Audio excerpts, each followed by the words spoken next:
I don't think I can. Yeah, I don't think I can. You Well, could. we've got the wrong You, thumbnail on yeah. YouTube, so that's a thing.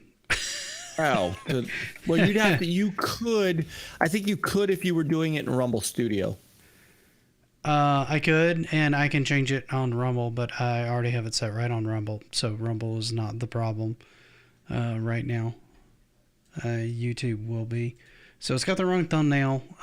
We'll see what happens here, but we'll see people pop in. Whoever pops in, pops in. That's cool. Yeah, I'm gonna go ahead and get the chat popped out and then get things kind of muted and everything like that. That way we're not. That's cool.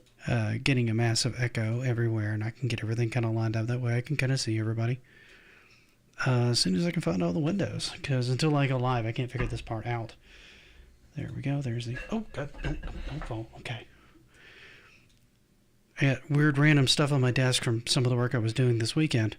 There's Vinny. Uh-huh. Okay, Vinny's in on YouTube, and that's popping in, so that's good. And there's Para. She's saying I'm live as well, so that's cool. All right. Rumble is live. Yep. All right. Let me know if there's any kind of weird echo or anything like that, guys, and we'll just kind of move along like normal. Okay, pop-ups are still working, so that's good. All right. So, we finally got things working on YouTube again. Thank God. So I found out what was causing you for our. Well, no, it didn't. I found out what caused the problem. So here's what actually caused the problem for those of you guys who didn't get to see the show last week because it wasn't on YouTube. There is a feature inside OBS Studio when you start off streams, and generally when you connect. This is going a little bit of technical stuff, so if you don't care, don't worry about it. When you connect your live stream, you automatically go ahead and there's a button there to connect it to your YouTube account, which I did. And then there's another pop-up that comes in through the multiple output add-on that I have that also asks me to log in to get to the live control panel. That is apparently broken since the last OBS update, I'm assuming, because it dies. Literally just goes dunk, and the whole thing just bursts into flames.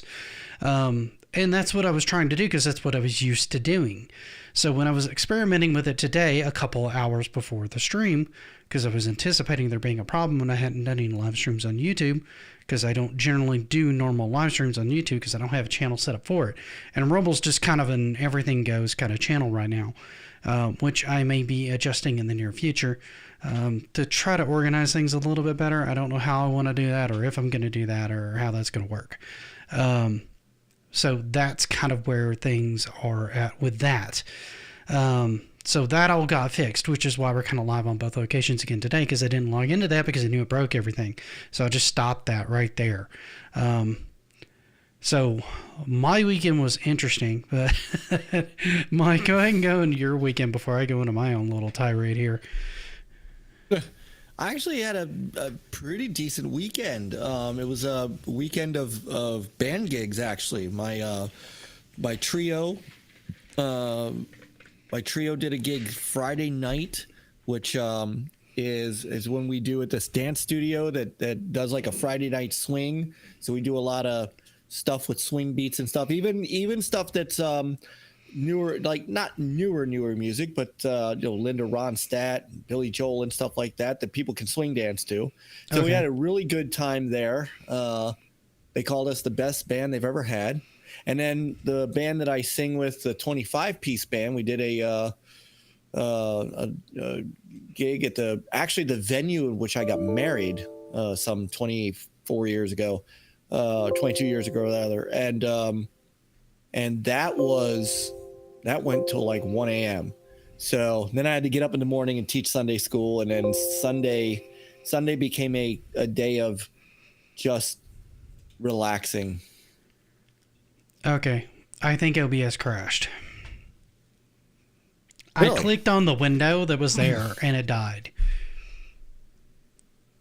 So I'm going to wait to see what happens with the stream because there's a stream delay.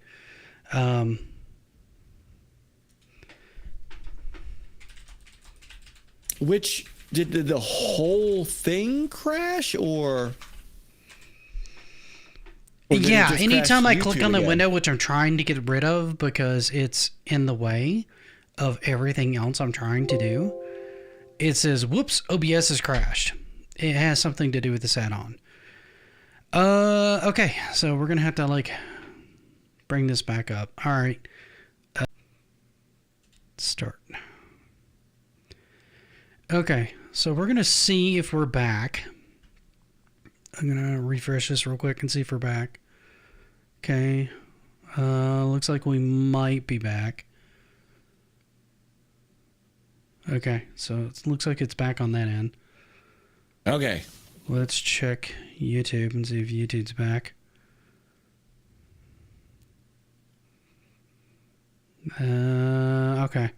Hopefully, These are the we'll see if it catches the wave here in a few seconds because there's a freaking delay on everything. dual streaming. Okay, so caught it in YouTube. Gods. Caught it there. Okay, so we're live again. Okay, all right. Sorry about that, All right. everybody. Sorry about that. Technical difficulties with OBS and a particular attachment I'm using to do multiple streaming. So that's interesting and fun. So you had a few band gigs, you said. Yes, I had one Friday night, one Saturday night, and then just kind of relaxed on Sunday. Nice. And all was well in the world. Nice. All was well in the world. So I did my normal Friday night thing with a buddy of mine. We hung out for a while, and then I woke up on Saturday because I had ordered new monitor arms. One of the things that had happened with my desk setup and why it had been so goofy for the last couple of weeks is the monitor arms were rated for like, I want to say like, I thought they were rated for like 20 pounds a piece, right, on the arms, and there were 2 arms. Well, apparently that's not quite the case. Either that or the arm bar on the back of my desk that things are supposed to attach to. Hey, Hummus here. What's up? Yes, Hummus. Yes, I am. That had warped, so it had kind of tilted forward, and the arms weren't strong enough to kind of support holding them back, so they kept sliding forward, and it kept eating more and more of my desk space. So I'm like, okay, what I'll do is I'll order individual arms. Because the joint arms that I was going to order from the same company supported the same weight on 2 arms attached to one base as individual arms. And I'm like, all right, I'm just going with individual arms that'll support a 17-inch to, oh, no, did I make it track? Don't track. Don't do it. I can't. By the way, turn your OBS studio camera back on so I can see you. Oh, okay. Hold on. I gotta turn off the auto tracking here because the auto tracking apparently is on. I'm gonna turn all the gesture settings off because I don't want it doing that. It's driving me crazy when it does that. So let me get back here because all we're doing right now is talking head stuff, so it should be fine. I'm not too worried about it. But I'll turn it on anyway. So I ordered both of those, and then I got them in early in the week, which was fine, but I didn't have time to work on it till like Saturday, so I pulled everything forward, reorganized a lot of my cabling and stuff because it had kind of become a mess, and then started getting the arms in there, which took almost all day. And then one of them ended up having the one of the arms was kind of broke because you couldn't adjust it to where you could lower one of the monitors that was lighter than the other monitor. One would adjust fine, the other one wouldn't. So I ended up having to rip that out, put the monitor back on its foot, and then slide everything forward and do a return on the other one. So from about 10 to 10:30 in the morning to like 5 o'clock in the evening, I was doing nothing but working on my desk again, trying to fix this problem that had come up over time of having all that weight on that arm on the desk. So that was my Saturday. So luckily I was able to actually do a stream on Sunday because I completely lost any desire whatsoever to do a stream on Saturday. Because all I was doing was fighting my desk. So that's kind of where things were at there. And that was kind of it. I was done. Like, no joke. I was done. I would imagine so. So it's in a much better spot now. I've moved the camera a little bit so that it's a little bit easier to to get it out of the way. That way, if anything shifts or moves, and it's still tracking me. I don't know why it's trying to zoom in and zoom out. I told it to quit that shit. Stop following me.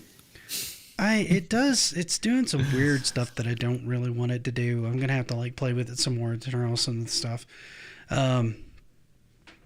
Yeah, it does make you look good though. It looks great, but it's driving me crazy because it's zooming out where I don't want it to, because it's set right now. It's set to auto.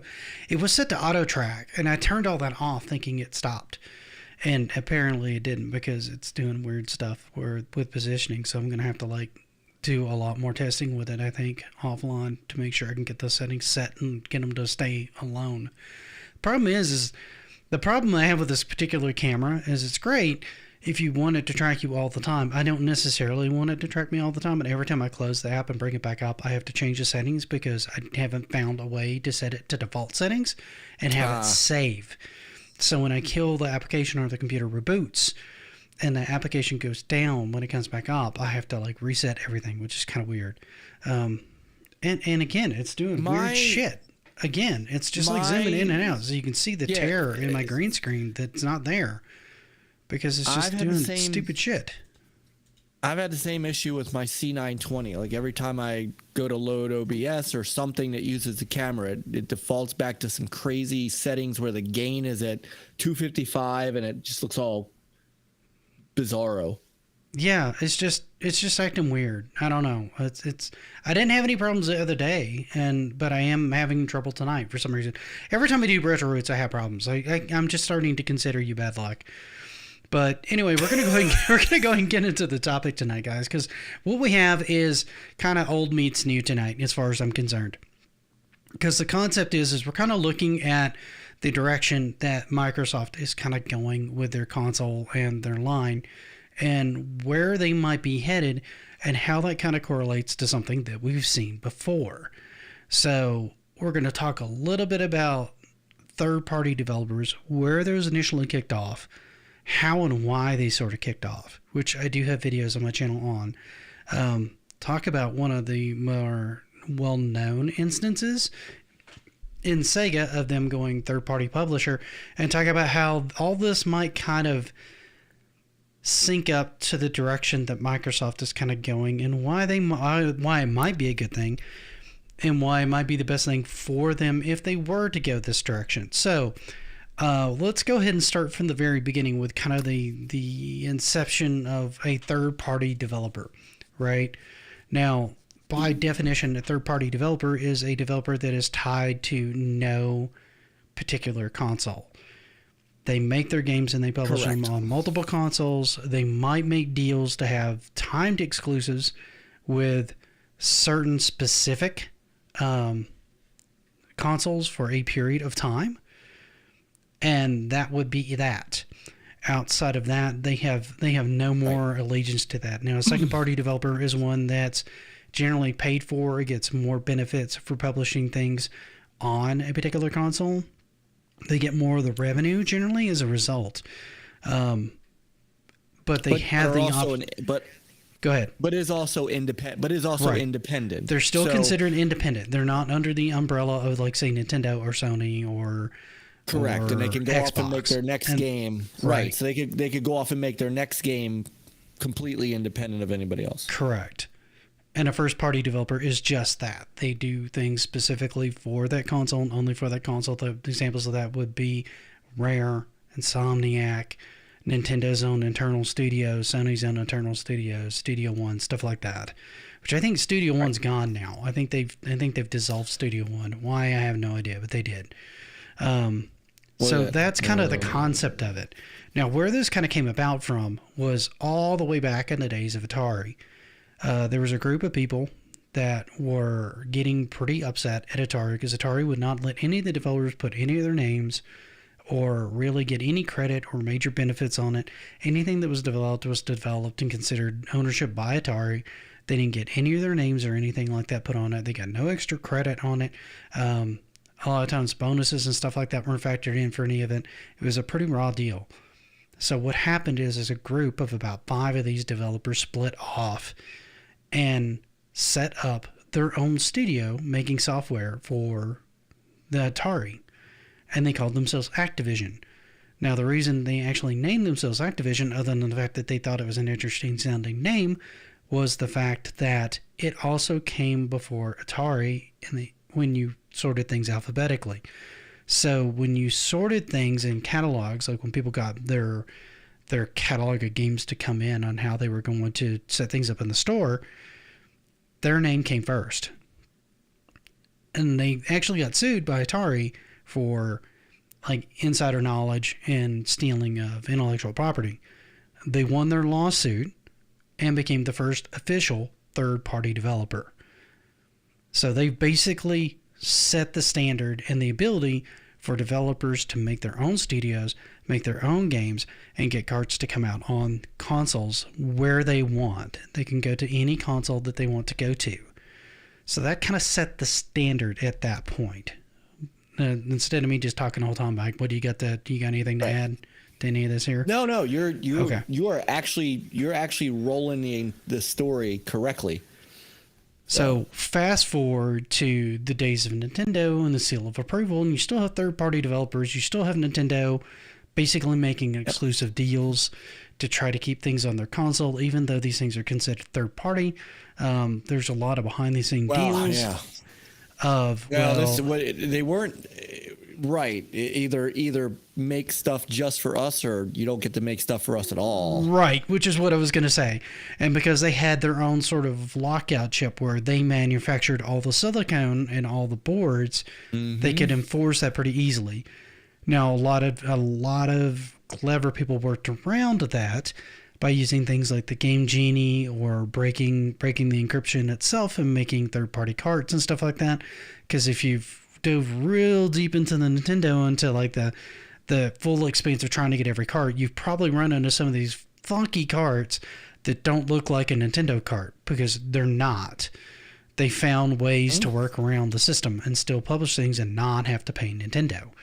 That also hurt Sega from the jump, because Sega wasn't making these kinds of deals. Sega didn't really want to work with people they considered competitors, which was pretty much everybody, because they were in the arcade scene.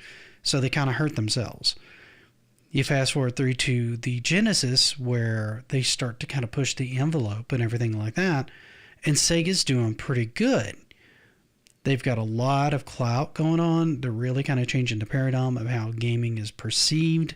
They're bringing out more and more products, and then they start to get themselves in a bit of trouble, because you start having things like the 32X, the Sega CD, the Game Gear, the Saturn, like stuff like the Minosaur and stuff like that. All these attachments and peripherals and consoles floating around all at the same time, and they're in a bit of a bind. Financially, they're struggling in the arcade. They need and the consoles aren't making enough money. They need something to make them money. So they come up with the Dreamcast to try to basically make their way out of this hole, right? So as they're trying to dig their way out of this hole, they don't have any money to really work with it. They can't really promote it the way they need to. They've got plenty of good games, and they got plenty of original and quirky games, which is one of Sega's strong points. This whole time, Sega, since they didn't really lock down as many things the way Nintendo did, because Nintendo locked them out a lot of these things, had to come up with a lot of new IPs and a lot of new weird ideas. So they were known for having like quirky and unique games on their consoles. The Dreamcast was a heavy unique title kind of console with stuff like Jet Set Radio, Crazy Taxi, which was an arcade game but fit very well into the Dreamcast ecosystem, Seaman, Typing at the Dead, just weird stuff, right? But it wasn't enough. And when they started kind of analyzing things, they kind of came to the conclusion of, okay, our strength is not in hardware. What we're really good at is finding talent and developing new IPs. That's where our strengths are, right? So they started weaning themselves out of the hardware scene and becoming a third-party developer. Now, those of you that have been listening right now and kind of paying attention, what you'll see is kind of a correlation between that in a parallel with Microsoft in a lot of ways. Microsoft delved heavily into DOS in the early days as kind of a unifying platform on the PC market, whereas Apple had Mac OS. PC pretty much unified behind DOS. It was one of the first operating systems that really kind of brought everybody together into the same pool, to where the software could be set up for just this one OS and run. From there, they developed a lot of other productive software, Excel, Access, Word, you name it, and became a heavy productive software company. Now, everybody was kind of surprised when they moved into the hardware ecosystem, and for a while that was working really well for them. You had the original Xbox, which was a great start and a surprising start to most of us. Then you had the 360, which was probably their best console they've ever launched, because they took the most risks. They felt the most like Sega at this time, because they were coming up with all sorts of new IPs, all sorts of new ideas, and just kind of throwing things out there to try to garner interest. You move forward to the Xbox One, and a lot of that kind of starts to go away. It starts to feel a lot like they're just trying to directly compete with the PlayStation and perform the titles better than PlayStation's performing them for whatever reason. Not necessarily where their strong suit was, but it was the game plan they kind of had. Then you start moving into the series of consoles, and they announce that they're going to do something weird. Game Pass. Well, around this time, people like me kind of stopped and went, huh, I think I see where you're going. Because in my mind, this was a first step in them starting to move away from platform-specific gaming.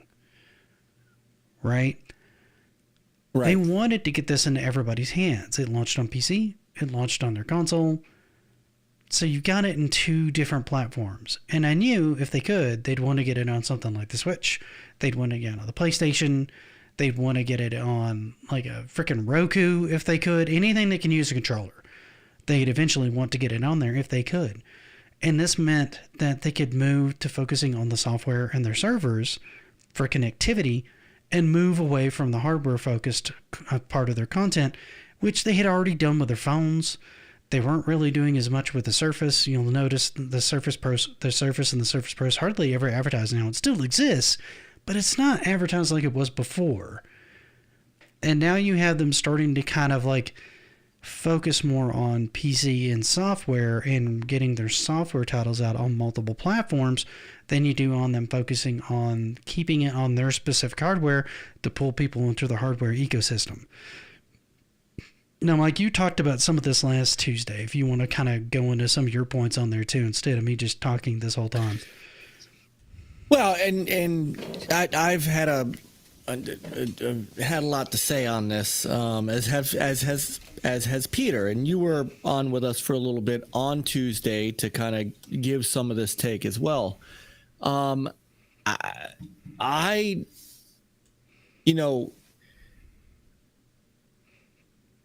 think that Microsoft's biggest issue continues to be a lack of coherent messaging, which is part of what's hurting their console sales. Their customers don't know what in the world they want to do, and that's part of the problem. So when they decide to put out games on other platforms, there's a difference between putting games out, say, on PC and cloud, and putting stuff out on your direct competitor's platform. The misnomer that I think a lot of people on both Microsoft and Sony side, because Sony is doing the same thing on PC, putting out games on PC, although Microsoft's doing it day and date. But the misnomer that people keep attaching themselves to is that the PC is somehow a competing platform. It's not. It's a complementary platform. For one, most console players don't own PCs. Some PC owners, like you and like Peter and like us, own a PC and console. But for the most part, you're going to play on one of those systems. It's not really going to hurt one or the other. Console and PC have kind of been separate for a very long time. There are people that love to play on PC for various reasons. There are people that love to play on console for various reasons. So the PC also does not have a centralized owner. There is no PC as a first party. There's no such thing as a first party PC game. Oh, we just got rated on Rumble. Sorry to interrupt. KLWG Gaming just rated the stream on Rumble. Thank you, man. Thank you for bringing some people in and hanging out. Hopefully you guys enjoy the show. We're just kind of doing like a podcast, kind of discussing some correlations between like Sega and Xbox and the direction that Xbox might be going. Oh, that's Key Lime. That's my brother, Key Lime Warrior. What's up, Key Lime? So it should be an interesting conversation. But guys, feel free to pipe in anytime with anything that you guys have or thought you have. So, but welcome everybody. Yeah, welcome. Hey, Key Lime is a great guy. I'm so glad to see him.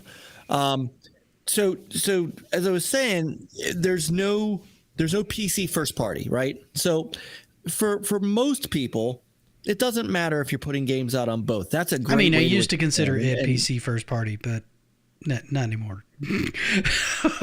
Yeah, it hadn't been. It hasn't been in a long time.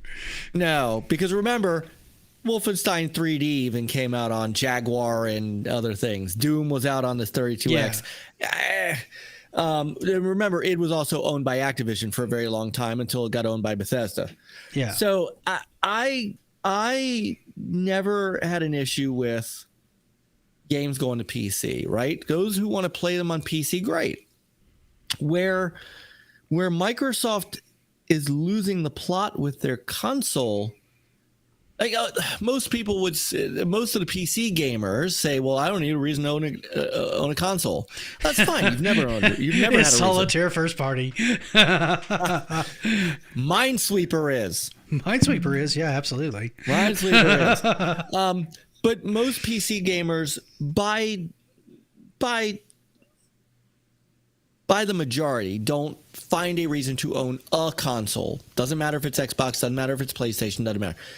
Where Microsoft is getting itself in trouble with its console base is putting stuff out on its direct competitor's platform. Yeah. Because now what they're doing is saying there's really no reason to invest in our console. They think that, well, people will just invest in Game Pass. But I'm starting to see a problem with that. And I love Game Pass. I think Game Pass is one of the best things that has come down in gaming for a long time. Game Pass is very consumer friendly. I will give it that. And for someone like me that does not have the disposable income that I had when I was younger and didn't have kids, and things like that, it is a godsend for me for gaming. I wouldn't be gaming as nearly as much without it. That's just a fact. But where do they think people are signing up for Game Pass? Yeah, there's some PC Game Pass, sure. PC gamers typically by design, I think honestly it's getting a little more prevalent because while I tend to stick to, even on PC, you tend to stick to one ecosystem unless there's a game on a different launcher that you want to play on, right? Like the Epic Store stays on there because they offer free games, right? There's also things like Alan Wake 2, which only has a digital release on the Epic Store. And Alan Wake 1, the remastered version, is only on the Epic Store. It's not on Steam.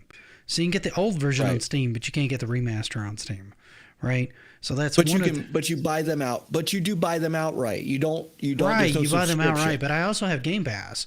I keep Game Pass Ultimate, so I can use the console, and I can use it on PC. I primarily use it on PC when I use it, which isn't that often. But I'll go through occasionally and check and see if there's something on there I want to play, right?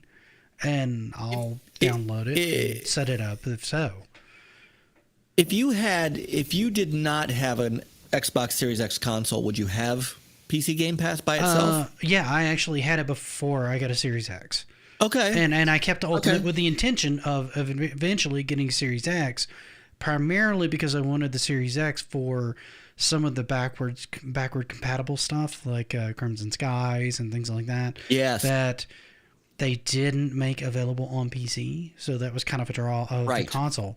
Now, I haven't messed with Crimson Skies as much as I should have since I picked it up, but the fact that that option is open to me is a cause for me to personally have the console, right? But then I've been a every platform goes kind of gamer forever, right? Starting with ColecoVision and then NES and then Super Nintendo and Genesis and then Dreamcast and Xbox and 360 and PS3, PS4, etc. So for the most part, I've had a lot of the consoles, even a lot of handheld consoles over the years. Anywhere where there's games and there might be exclusives, that's something I want to have the option to be able to dip into. And I prefer ones that have both physical medium and digital medium, primarily because that offers me more savings and sales, right? So a lot of times there's sales on physical media, then there's sales on digital media, and then there's sales for things on Steam. And yeah, Paris talked about Viva Pinata that she wishes it was on PC. It's on the Rare Replay, which is on the consoles. So it's one of those things. The original, the first Viva Pinata is on PC. Is it? Yeah, absolutely. I didn't know that was on there. Did the second one ever get a drop on there? Not the second one, but the original was a Games for Windows release. But there's a lot of stuff like that comes out that's quirky or weird or just different or just uses a different control scheme that's worth investing in it on a particular platform. And so that's the reason to kind of keep those around. Now, where I think Microsoft is kind of dipping away from this is they've never been a hardware company at heart. Never. When they started dipping into the Xbox was the first time I really saw them dip their toes into hardware. And it was kind of a surprise. Now it seems like they're like, okay, we're going to offer the games for sale on these other platforms, because I've heard more rumors too that Starfield may actually be coming around September or October to PlayStation to get out of the hardware business. And I wouldn't be surprised. I would not be surprised. I think it's more 2025, but I would not be surprised. I at this point, I believe that you are going to see. I think the next big one that you're going to see is going to be the Halo Infinite multiplayer, because that's free to play. Yeah, I could see that. It's a live service game, and here's the thing. Is that going to help Microsoft in the long run? It could. Is it going to absolutely destroy their console business and potentially alienate their fan base? Yep, it certainly is. To strictly the point of the console, my question would be, do they care? And my personal answer is they don't. I don't think they do. But they don't. But here's the catch that I don't think they're seeing. I grant you that there is a percentage of Game Pass PC gamers. There is. You're one of them. But I am comfortable enough saying that the bulk of Game Pass subscriptions are on console. Yeah, I don't think I would argue that. Now, I have done videos on my old YouTube channel talking that Game Pass was a very consumer friendly and cost effective deal for almost any gamer, even on PC. And when it first launched on PC, the selection was kind of bad. So I can see why people didn't gravitate to it then. Because the selection was wonky. A lot of things were coming day and date. The library was weak. Almost non-existent, matter of fact. They might have had maybe 100 titles at launch, and most of them weren't worth installing, like at all, at least in my opinion. There were a handful of things there. But most of the people that dipped into it, like me early on, were dipping into it for the promise of the stuff that they were saying was coming down the line, not what was there then, right? So people like me were a little bit early adopters. Now you have a lot of people now as they're starting to get a little bit more into modern handheld gaming, and there are things like the ROG Ally and workarounds to make the Steam Deck use it and things like that, that I could see investing in it to have those games on a more mobile platform, right? Now, the Steam Deck's not natively being able to install those things and run it. It uses the more cloud service form of Xbox to kind of use the services that are there. So that kind of limits the catalog a little bit more. If you really want Game Pass on the go on more of a handheld, you need something like an ROG Ally, like my brother Lemon's always talking about, right? I like my Steam Deck because most of my digital library is in Steam. So for me, that works. And I'm also not afraid of Linux. So that's another reason I don't mind. I know a lot of people were waiting on a Windows version because you say Linux and they scatter like, roaches when the lights come on. Like they don't want anything to do with that smoke. Like they just do not want to deal with it. And I can't say that I blame them. Linux can be a pain in the ass. So if you don't have to deal with it, then don't deal with it. There is not a whole lot of compatibility. There's not a whole lot of, drivers are an issue with Linux, and those things are well known. It's getting better, but it's still not the right. So you'll see more people as time goes on, and I think these kinds of devices get more prevalent, or people are using their laptop and they can maybe stream some of the games that they can't really run very well, and they can kind of condense their setup. Because I've got like a really big rig in front of me, right? It's kind of bulky. I wouldn't want to move it anywhere. But a lot of people, particularly younger generations, are moving to more tablets and laptops and things like that. And that's where stuff like that is kind of a godsend for them, because it allows them to kind of condense their footprint. Yeah. To still have access to a lot of gaming for an affordable price. And price is a key thing here. So they're hoping to hit that market, and they saw that market coming. So them moving out and moving more third party and trying to get that on multiple consoles. And the other benefit of this too, that I don't think anybody's really talked about, including you in your podcast, is getting more people on Game Pass or getting people logging into their servers immediately gives you inherent crossplay. Absolutely. And I've run into that with games where, somebody's had the Steam version, somebody's had the, I was playing Ark with Shanity, and she had to go and get the Xbox, the Windows Store version in order to crossplay with me. So I totally get that. But at some point, crossplay is going to be PC to PC, because a lot of people are moving towards PCs. Because the age question here, which is what we both see, is Microsoft is.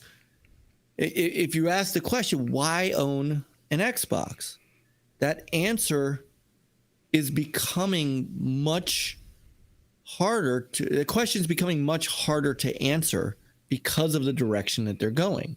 Right. And I don't think they're going to make it any easier. I mean, right now, the main reason is for backwards compatibility with the old library that they've made available on those consoles. But if you don't have any nostalgia for those, and that's not going to move a lot of people to buy consoles. Like a lot of people aren't going to buy them. Not at $500-$600. No. Now, I could see the Series S and consoles like that moving forward, because a lot of people like using those as emulation boxes. It's a pretty powerful emulation box on a really razor thin budget. But that's not using it for their ecosystem, right? And it's not a reason for them to continue to produce them. And another reason they don't want them is the same reason nobody really wants to make hardware outside of Nintendo. It's because they don't make any money. The consoles themselves do not make money. They have never made money on their consoles. PlayStation has almost never made money on their consoles. The only console manufacturer that makes money on their consoles really is Nintendo. Well, so no, that not in the last generations, both Sony and Microsoft have priced themselves into profit. The original Xbox and the 360 were definitely loss leaders. The PS2, PS3 we all know the PS3 was just a hunk of the loss PS3 leader. was a loss leader so that they could win the format war with Blu-ray and get all the royalties from Exactly. Blu-rays. That's what that was. That's all that was. These latest consoles are built with PC parts, so they're not quite as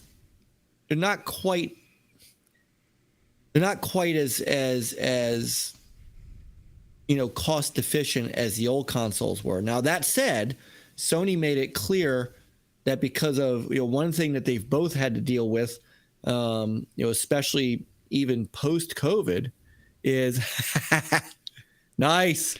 Even post-COVID. Sorry, we're going awesome. between Sega and Xbox, and I figured it was a good time to bring that one in because that's the one I use on Sundays. That's great. Post-COVID was chip prices and things like that, and Sony made it clear just a few months ago at their last investor relations meeting that they are not going to drop the price on the PS5 for the lifetime of the console because they can't. But it does make them something. They do it. They either break even or they make a little bit on it. Yeah, and I would argue they're not really using. Well, their design is so funky. They're using some non-standard parts, right? They have like liquid cooling. Instead of like some of that's non-standard. They have a lot of weird non-standard stuff that works for their design because it gives them some performance things. And the advantage to a console over a PC is instead of having to overpower everything, which is what you have to do with the PC, which is the flexibility of a PC, you have something that's tailor-made to not share resources across everything. It just focuses on doing the one thing and doing it well. Where they're having, but when you dig into the silicone, it's all PC parts. It's AMD, Ryzen. But it's all SoC. It's all on chip. But it's all, it's all standard AMD stuff. Yeah. A lot of it's built on board as opposed to being separate cards. Again, because of form factor. So it's built closer to a laptop than a desktop. And they don't want people taking the cards out and replacing them with other cards. Well, yeah, they don't absolutely. want people At best, and that's been kind of a newer thing to now, is to allow you to add a higher end SSD or a larger SSD or add a second SSD into some of these things. Correct. Either externally through a plug-in like with the Series X, or you can actually open up the PlayStation console and add another one because there's a slot for it. But that's the farthest that they've gone in that direction that I've ever seen. New. And by the way, that's not new either. The PlayStation 2 had an expandable hard drive section in it. You could replace the PS3 hard drive. You could replace the PS4 hard drive. So that's not new. you could kind of do that. I think it's it's gotten a little bit easier over the generations. Yeah, absolutely, because it's solid. Because solid state, you throw the solid state's a chip you throw in there. Right. But the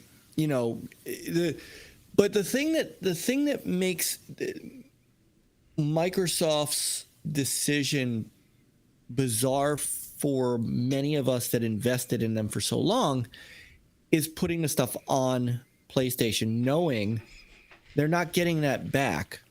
It would be one thing because you could start fighting, you could start arguing ecosystem when God of War and Horizon Forbidden West is on the Xbox and Sea of Thieves and Starfield is on the PlayStation. You go, okay, so now do I want a better controller? Do I want to be on PSN versus Xbox Live?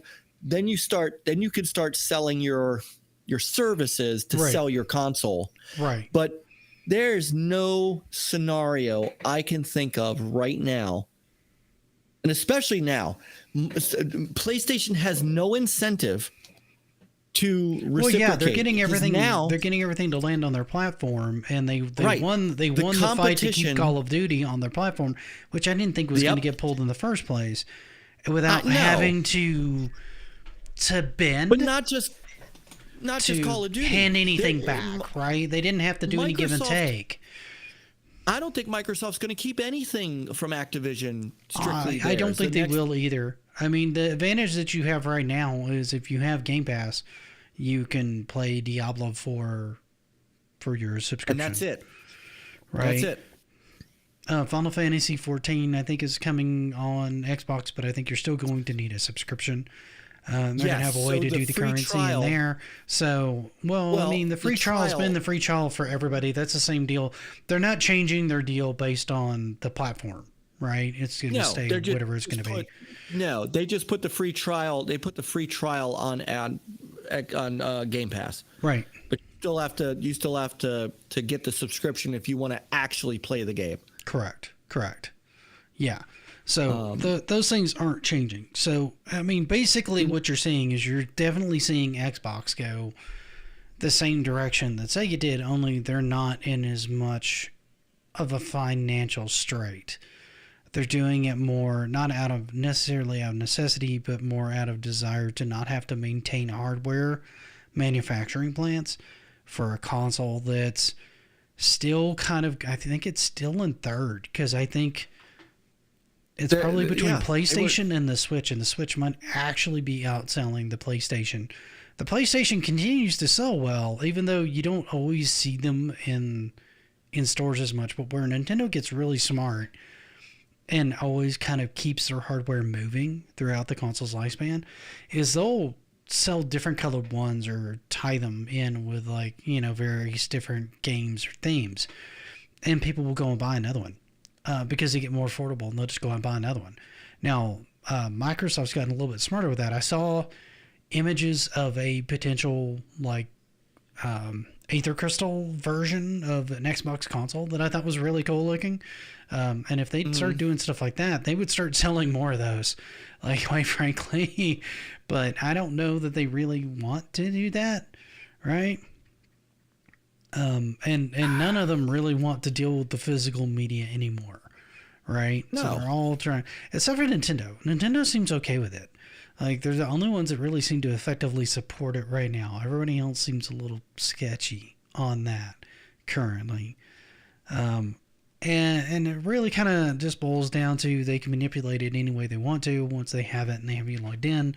They say it's for effectively hacking protection and stuff like that, but it's really more just to get and keep metrics with you having to be online, having to be tied, and having to be able to update at any time, so they can change whatever they want to depending on what pressures that they have. And if they go straight software and they have you tied into their servers, that's a much easier way for them to be able to handle that.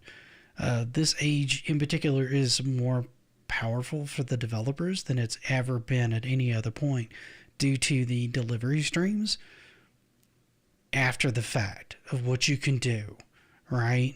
It's just made things so much stronger to be able to be in software versus hardware, because you can't alter the hardware after the fact, but you can alter the software anytime you want to. You can give it a graphical overhaul, or you can do this, or you can do that, or you can censor this one thing or this other thing, right? That's come out, that's become problematic. You know what I mean?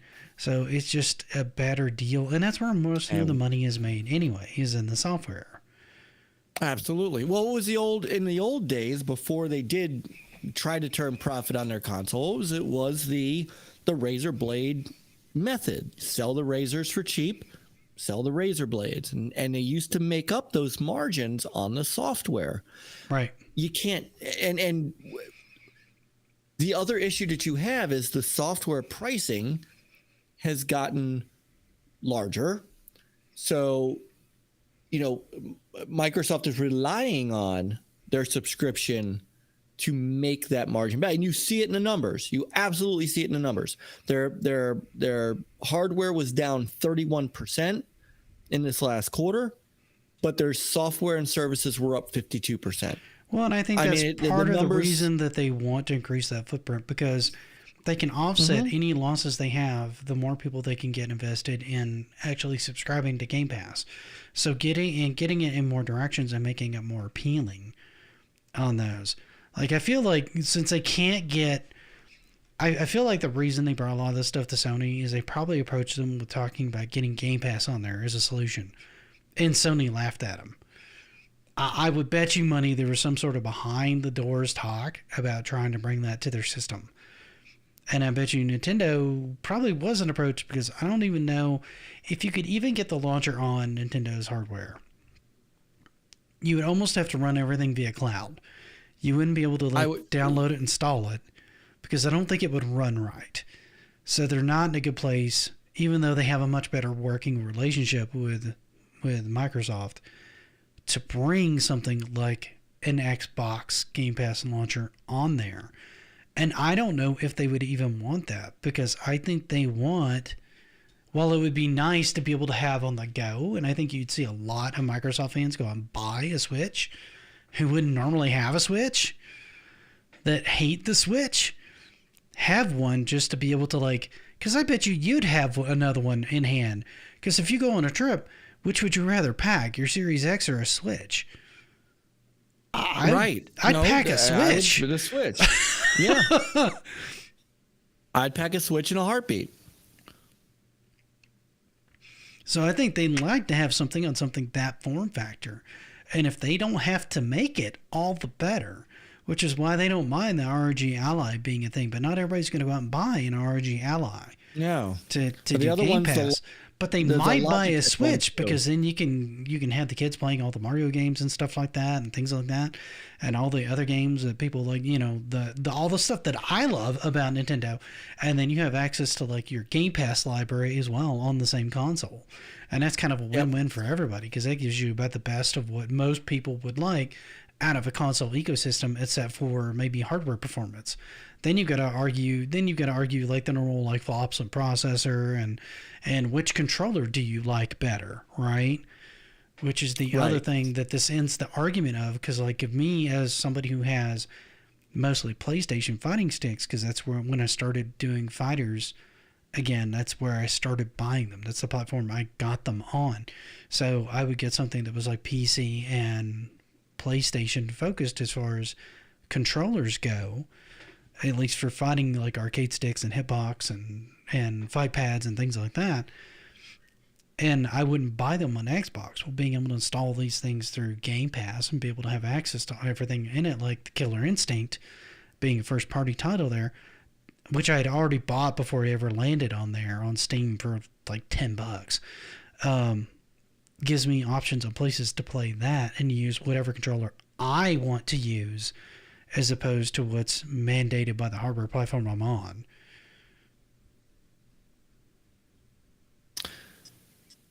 Well,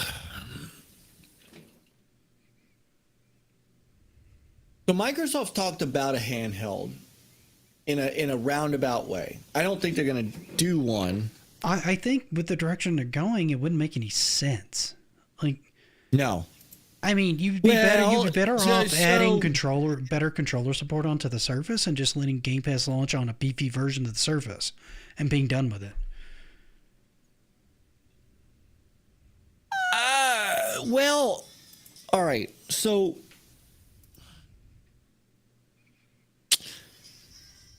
the reason that I think it would is to get back to the thought that I had about where Game Pass subscriptions have to go.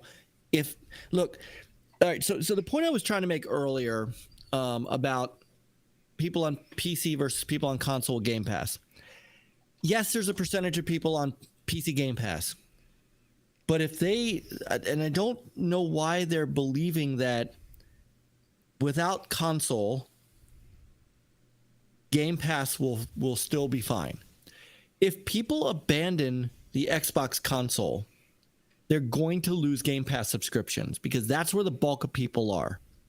So their idea could be to utilize a handheld in order to get that Game Pass subscription locked into people, because I think that they are so they've made it very clear that my generation of gamer is not important to them anymore. Well, I mean, we're both approaching like the 50-year mark, man. We haven't mattered in like almost 10 years or more. So once you hit like 35 to 40, you're not the main market that they're aiming for. Now that demographic's kind of changing, because ours has the most dispensable income. The younger Yes. generations are struggling to be able to have apartments and afford anything because, quite frankly, the Yes. economy is insane, at least in the Yeah, United it sucks. States. So they're struggling to be able to engage with the content and be able to spend as much on it as somebody like you or I True. can, because they have more important matters like food But and rent. we're also right, but we are also the demographic that is shrinking. And the demographic that they are looking for, they're trying to look to the future, which I can understand. But they're doing it by sacrificing the past as well. And basically, I mean, they have said under no certain terms that, you know, me and people in my There's zombie. there's zombie people That's in why I miss my having my game room. Jared and I, all your base belongs to us. people in my sphere, in my demographic, are not important to Microsoft. They have said that their market, their target, is the mobile market, and hopefully they think they could get the cloud market out of that. And that's what they want. They want those billions of people that use their phones. That's what they want. And they will sacrifice. It's not necessarily a us. bad move because it's just money left on the table if they don't invest in it, man. That's why I And think I'm not this suggesting move is a otherwise. move for them to start to get these things out on various But different I'm platforms. But again, I'll also say that the mobile market is also not Nice, zombie. What's for dinner, man? is not a competing market. In fact, it could be quite the complementary market when you think about now. The Diablo thing was a mistake. We all know that. But Call of Duty Warfare's mobile is blowing up. That doesn't negate Call of Duty as the mainline thing that everybody wants to play, that still does all the esports, that still, is one of the reasons Microsoft bought Activision. But they're acting as though if you're going to do it, go play it on PC. We don't care where you play it. When they said the minute I know they made from scratch. Damn, my man.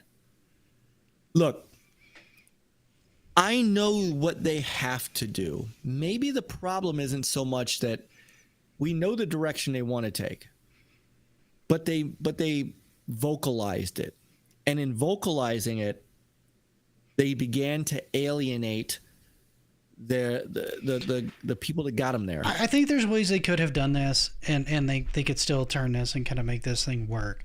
Because I agree with you, the PC isn't. Nobody was real. The only people I saw complaining about PC people being in the ecosystem with the Xbox people were people who didn't want to compete with PC players in the first place.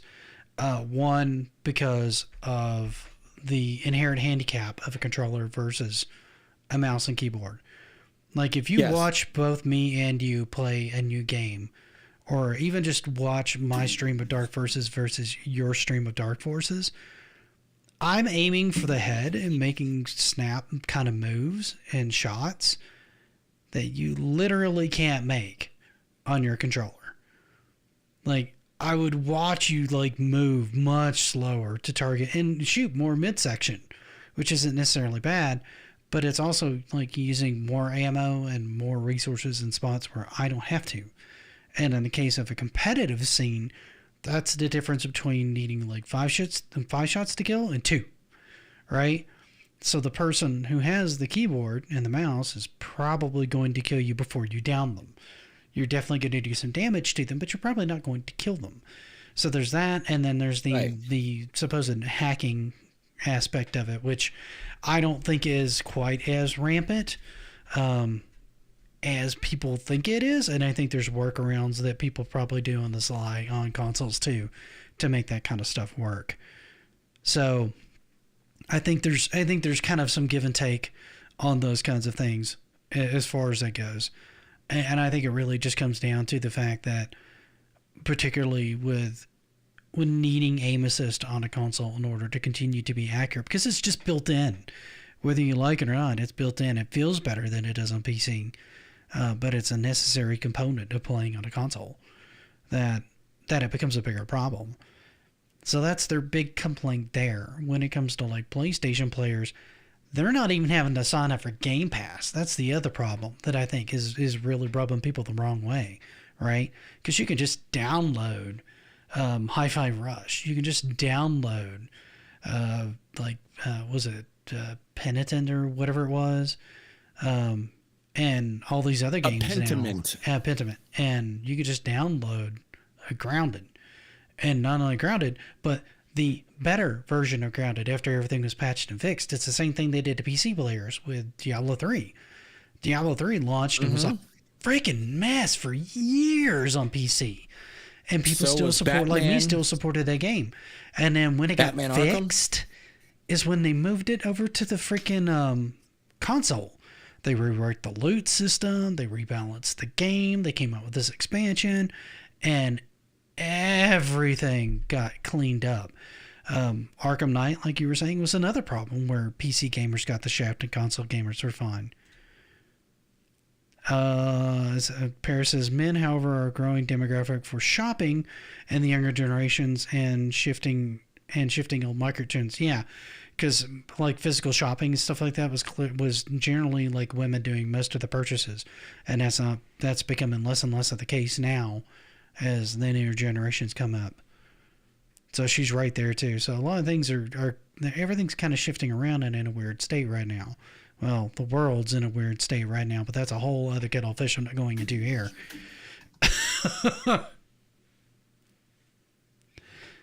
Sorry, I lost my train of thought by looking at that comment. Probably wasn't that important. Carry on. Sorry. No, it's okay.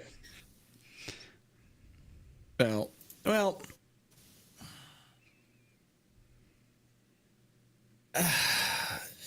There's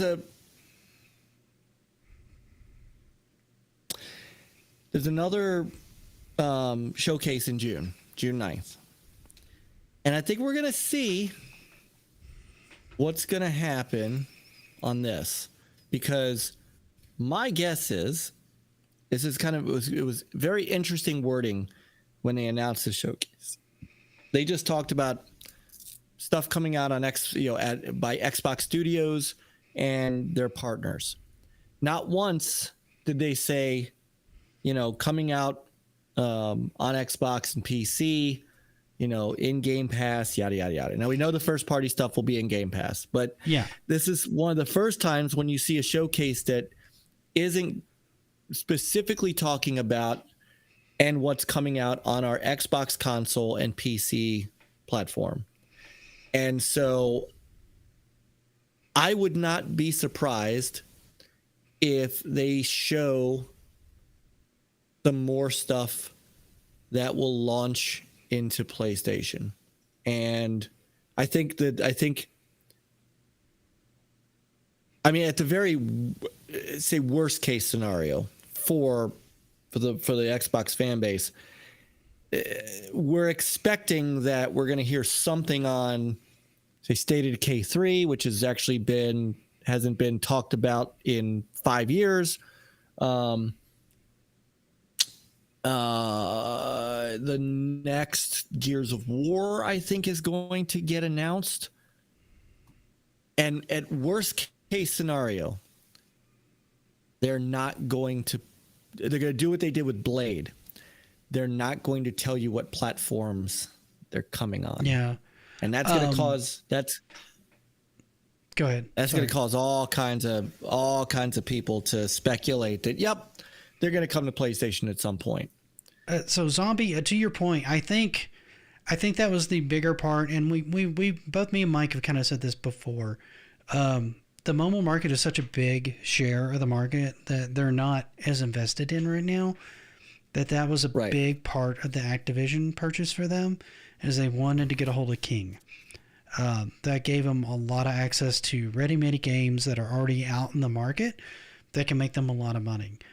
And I think you're going to see a mix of them focusing on having not only games come out on multiple platforms, but try to get Game Pass or something akin to Game Pass on the mobile scene to try to get Game Pass subscribers there as well. Because if you have access to cloud gaming and all this, but that's one of the things I saw in like one of the Verge articles is that they didn't get the penetration on mobile market that they wanted with something like Game Pass.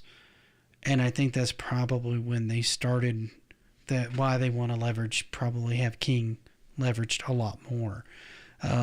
Right now, from what I can tell, and this article was published February of 2024, they got about 34 million subscribers on Game Pass. That's about right. Now that number's probably gone up a bit because that was February and it's now May. What Phil Spencer said was they expect 34 million by the end of the year. Yeah. So I think what they're probably trying to do, Zombie, is move to being more of a Steam-like ecosystem that can float between platforms. I think they'd like to see people logging into their servers. I think that's why stuff like Hi-Fi Rush is kind of an experiment. And okay, so you bought our game digitally, but you need to have an Xbox login, right, in order to play the game. Right. So they're doing that tie-in, kind of like the way PlayStation tried to counter that with having Helldivers 2 be the first game of theirs that they launched on PC, that they retroactively wanted PC players to have a PlayStation Network login in order to play the game. You didn't necessarily have to pay for the service, but you had to have a login, right? For people like me, that's no big deal. I already had one. Same way with Game Pass and stuff like that. I already had one. And Born, I think a lot of people like me, you, and many others aren't really interested in cell phone gaming, but we're also not of the generation that's all we have for our entertainment. You got to think there's a lot of people, a lot of younger people that have either a tablet and a phone or just have their phone. And that is their entertainment. It is their only device for entertainment. It's how they watch their movies. It's how they talk to people on the phone. It's how they play their games. It's the only kind of entertainment they can afford. They don't have the means to do anything else. They're doing good to be able to like keep their phone bill and their rent and everything else like that. So they can't afford a lot more than that, which is honestly why you're seeing a lot of younger generations kind of go back to retro gaming because they can do a lot of it through emulation. So they're not even paying a penny for that. Yep. And they're getting all this entertainment that they can just kind of download, legal or not, or, pay for something like AntStream and experience all these older games. And so it's an entertainment. It's affordable entertainment. Yeah, I identify as a younger person. In this crowd, you are a younger person. Let's be fair, my man. How you doing, by the way? Yeah, hey, JDA. I'll use cell phone photo taking, and there's some people that can do some great photos and great work with their cell phone. Don't get me wrong. I prefer it more for taking pictures of something that I might want to look up later or something that I'm going to post on a platform that's really not conducive to me sitting in front of my computer or taking a shot and then editing a clean shot and all this other stuff. I still prefer my DSLR for normal photo taking, but there's a lot of times where, and it goes back to the old photographer's adage, what's the best camera?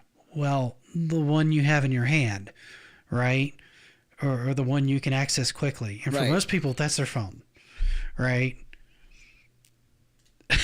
It's guilty as charged. So when you're starting to look at like gaming devices, you're going to see a lot of people in that same vein. That same thought process is going to come in. What's the best console? Well, the one that I have or the one I can afford, right? So if you're not going to spend the money on a Pi or anything like that, or, you can get like, RetroArch or something like that to work on your mobile phone and you slap on like a Razer Kishi or you just tie a Bluetooth controller to it and that's what you have for your gaming, right? There's a bunch of stuff on there if you're willing to sort through it. While it's not as organized as like say the Steam store or as focused as the Steam store, is still a lot there. So it's kind of one of those things that the younger generations are focused on stuff like that because it's what they have. And all these moves that I'm seeing is Microsoft trying to adapt to a changing market that's changing almost more rapidly now than it ever has in the past. And big, bulky pieces of hardware are not part of that equation. That's one of the reasons that Nintendo started to switch to the slimmer form factor of the Switch, because they started looking at people around, the younger generations around them, and what they were using for their entertainment. They're not dealing with consoles. They want something that if they get home, they can slap it into something, they can play it on their TV. Oh, I got to go to work and I've got like an hour commute on a train. Well, let me just pick this up and take it with me, and I'll play it on the train or whatever. That's where a lot of that came from. And a lot of that was pioneered through not only the Wii, but the Wii U, with the tablet controller being added into that. Yep. Cell phone gaming was fun. I could put X-Men Arcade on it. Even Pokemon Go is losing me as a player. Yeah. X-Men Arcade's great. Pixel! Pixel! Oh, we got a Pixel friend. Who seems to stream after I go to bed. She's got a strange schedule now. I can't catch her new schedule. I gotta figure it out. I feel horrible because here I was. I said, and I followed her. I followed her channel. I'm following her on X. I caught her once.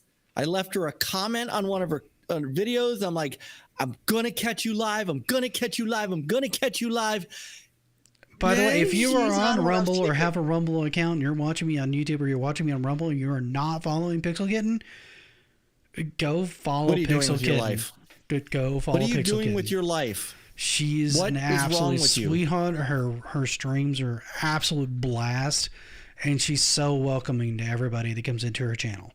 And she streams on multiple platforms. So if you don't do Rumble, I think she's on Twitch. I don't know that she's on YouTube. Pixel, how many platforms are you on? I know you're on Twitch and I know you're on Rumble.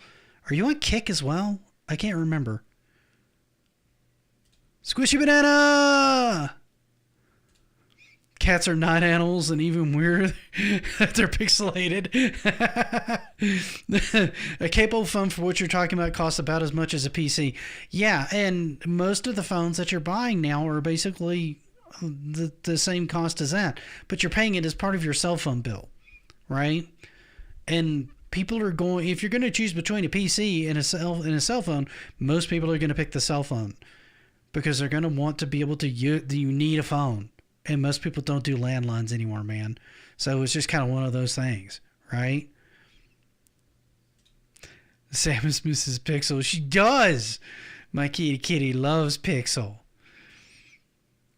She honestly, I was watching Pixel stream on my sofa one day, and my cat started pawing at Pixel on the screen. It was the cutest thing. It was so cute, dude. She's like, "Well, will she pet me? She seems nice. I want her to pet me." So cute.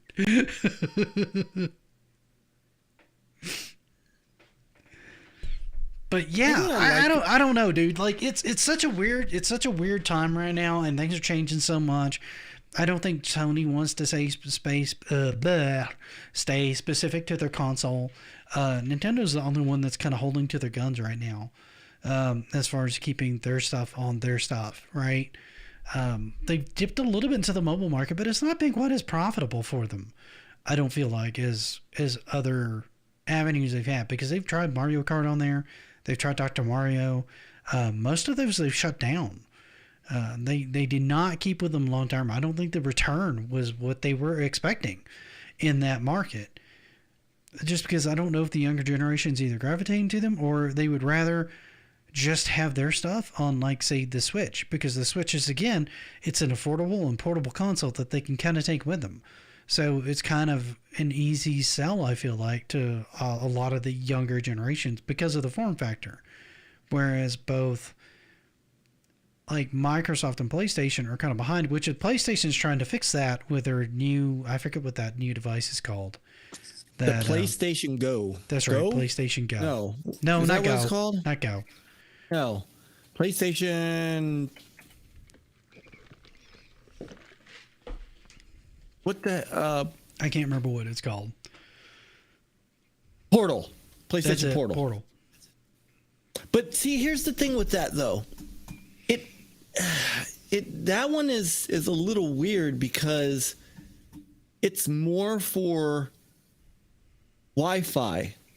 So you play it over your home Wi-Fi player. It's not for out and about. A lot of people can use it out and about. No, but they use it more when they arrive at their physical destination or they hotspot it to their phone, right? And they use their phone's cellular data in order to be able to play it. But I don't think the performance is as good there. I think it works better off of Wi-Fi, like straight Yes, Wi-Fi. it does.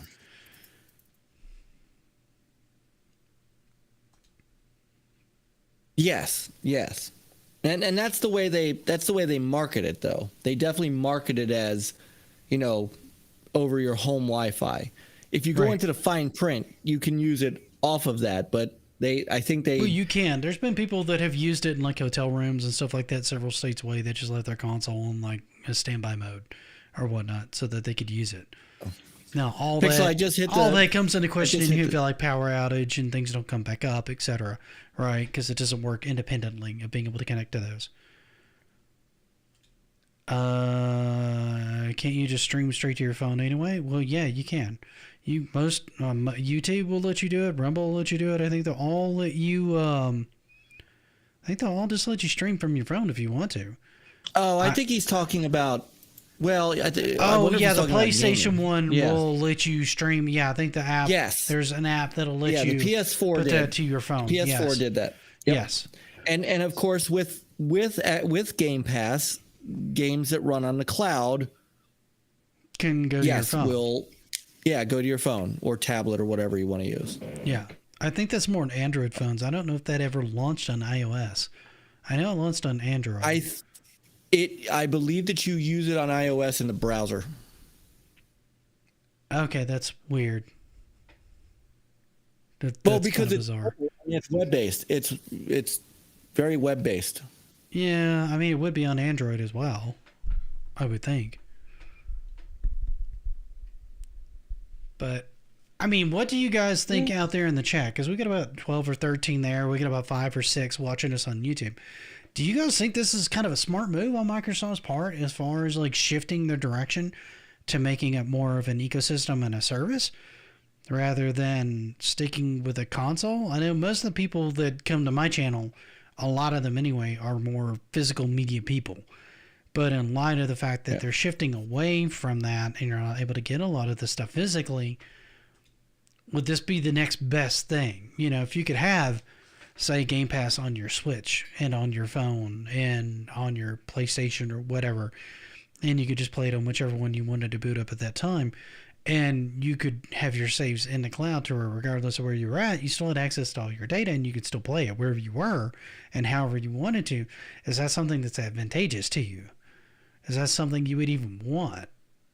As opposed to, I mean, if you talked to me like 10, 12 years ago, I would have laughed at you and said you're crazy. Now here we are basically in that world, you know, for good or bad.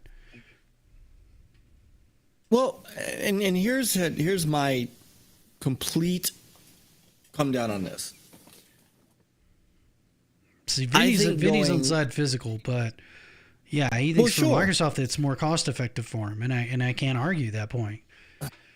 I don't believe that broadening your horizons into a different area is a bad thing necessarily. They could have done this without moving stuff to, again, that for me, this all comes back to putting stuff on your competitor's platform. I think they did that because I don't think they saw another avenue to get to those gamers. I think that was kind of a direction they did to get some of the PlayStation hardcore fanboys to go, look at these cool games that we made under the Microsoft brand, to get them looking more at the Microsoft brand. Because you'd see a lot of Sony guys that wouldn't even say, like, even when Bethesda went to Microsoft, that like it was dead to them. Right. But now be gone with you. We don't care. Right. but that doesn't help them with Game Pass subscriptions. Doesn't help them with selling their console.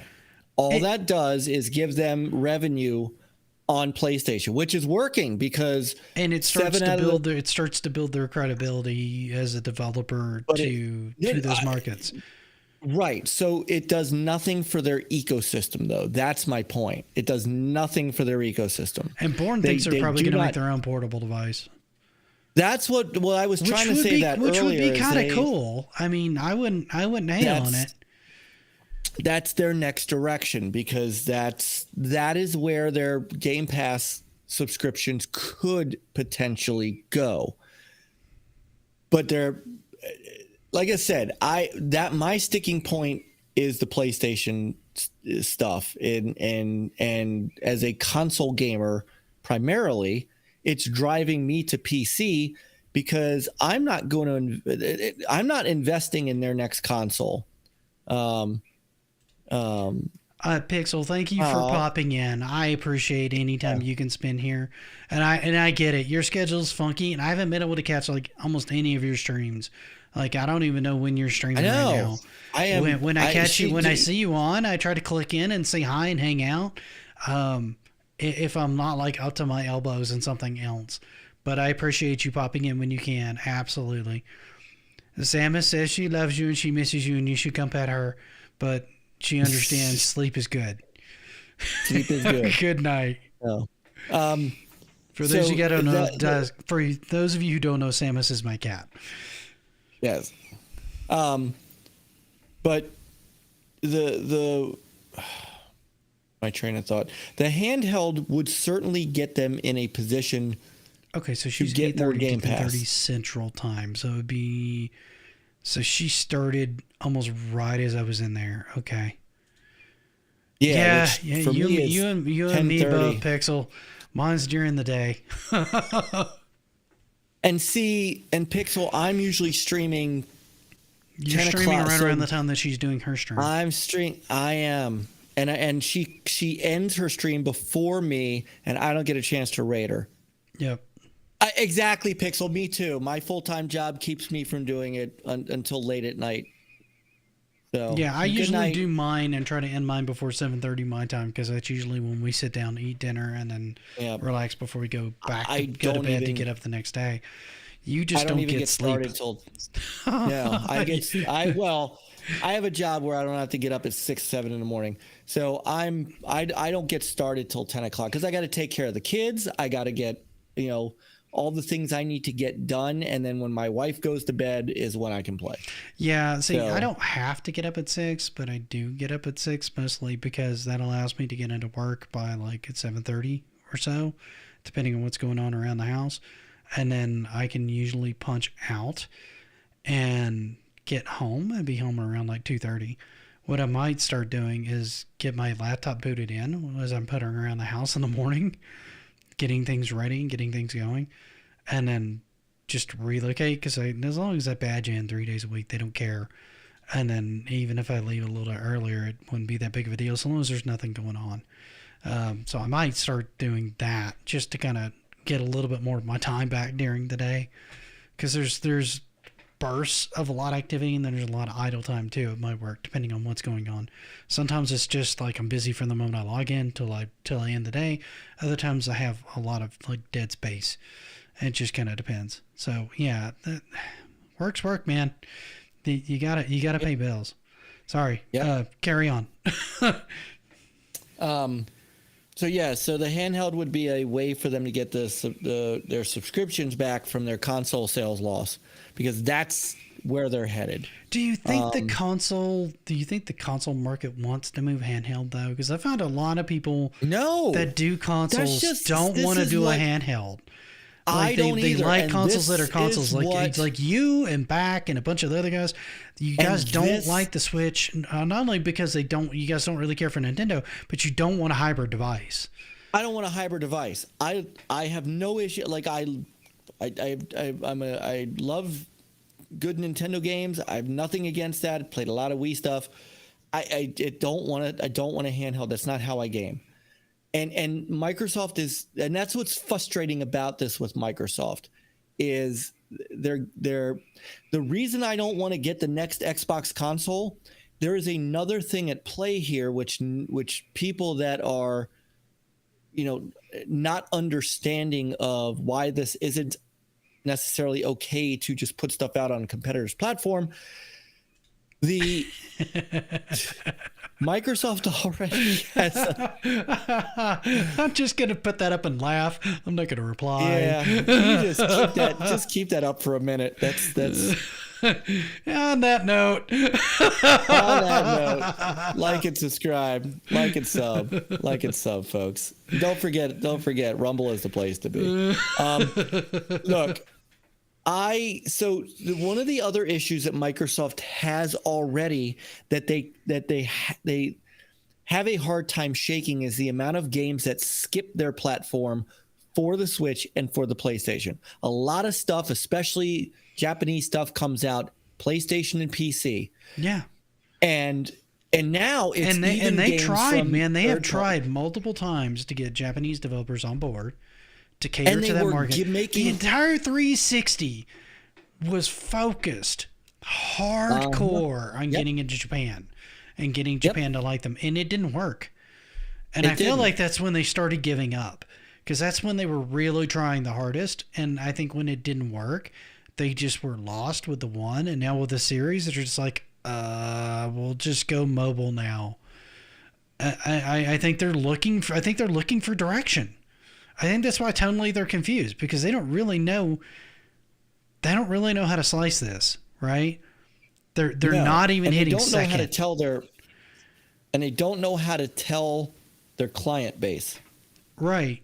So the client base, their customers, continue to get confused. They get multiple messages, and it just absolutely it continues to not allow them to. That's why they can't sell a console, because they keep saying different things. Right. The Phil Spencer sat on a couch with Bethesda and said, we bought Bethesda because we wanted to give Xbox gamers, we want Xbox gamers to feel like they are, there's a reason that they are Xbox gamers. Fast forward years later, and we don't care where you play. And, Xbox console gamers feel like they're second-class citizens now. And that is, to tie this back into how we were originally going to tie it. That's how most Sega people felt before they went out the window. Yeah. They were just like, because honestly, when the Dreamcast got canceled, everybody was confused, including myself. Mm-hmm. Like we had no idea things were as bad as they were for them. We just knew the Dreamcast was killing it console wise. It was some of the best stuff that had come out of them ever. For the most part, I was in the industry. I was covering them, we didn't know. Yeah, and then out of left field, just boom, we're done. I knew Peter Moore. I had dinner with the man. They kept that so close to the vest. It was honestly, crazy. That left a bad taste in a lot of people for Sega around that time. Myself kind of included, because I had started kind of fading away from them anyway, because I didn't find as much on the Sega CD I wanted. I didn't want to invest in the 32X. The Saturn I couldn't even find, and its price point and what it was offering just seemed too much. They had just made misstep after misstep after misstep, and I didn't really trust them. And then I saw the lineup come up for the Dreamcast, and I jumped in, and I probably have more titles for it than I think I have for my Switch right now. I had tons of titles for that thing, and then they just dropped it. And I'm like, typical Sega, here we go again. And I feel like that's the direction that the Xbox is going. Like, they're confused. They're confused again. Now they're confused again. What are you guys doing? I know. And I feel like that we've got history basically repeating itself all over again, right? It feels the same way. I know. That's kind of why I wanted to do this topic, because I was looking at the picture and going, God, this is all too similar. I feel like I've lived this already. Because we have. You know, now Sega is hopefully making a comeback again as a developer, because when they went third party, they started out pretty hot and heavy with stuff, but then even a lot of their stuff from Sonic Team was kind of all over the board. People weren't really sure, you know, what was going on here and there. Titles were hit and miss. They weren't doing a lot of stuff with a lot of their IPs. Again, you can do direct correlations to Xbox and a lot of their old IPs and them not using them, and Sega not using a lot of their IPs and just trying to acquire more and more companies that have their own IPs and put them under their label. Like the whole trend is exactly the same. Of a company that doesn't really have confidence in what they built, and so they're buying other things that other people built and putting it under their label and publishing it out that way. And that's the same thing that Microsoft's done. They went from having acquired a few studios and gotten a bunch of various different IPs that they had, and then having a bad rash of IPs that just didn't do as well. Like Recore didn't do as well, Rise didn't do as well as I think they wanted it to, and things like that. Sea of Thieves, when it initially launched, did not do as well as they'd hoped it to do, and it's since had a turnaround. But that's been kind of a rags to riches story for them. It took them a long time and a lot of development time to really get that game there. And I would like to see the numbers on whether or not that's actually been cost efficient for them to have to spend that much time cleaning up that game that way so that people would play it. It's very much a No Man's Sky story, you know, only in a Final Fantasy XIV story in a way, because the reason it's called A Realm Reborn is because the game tanked when it launched. They literally relaunched it as A Realm Reborn to fix the game and to make it the game that they had envisioned it from the start and what they felt the players deserved. And that's since become very profitable for them.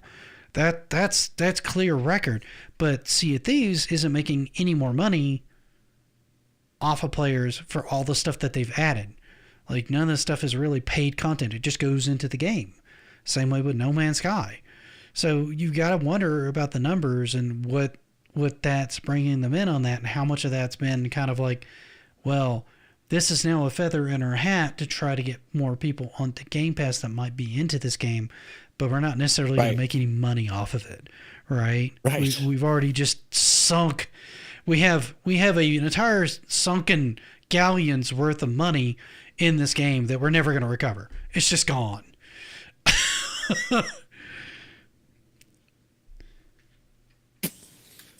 Yeah.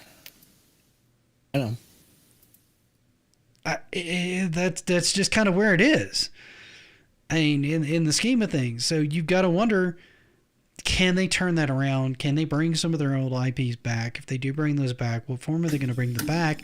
Because you've got stuff like Project Gotham Racing that they owned the IP for, that went mobile for a bit and then disappeared. Crimson Skies, which you haven't seen for a while. Blue Dragon, which had art done by the guy who made DBZ.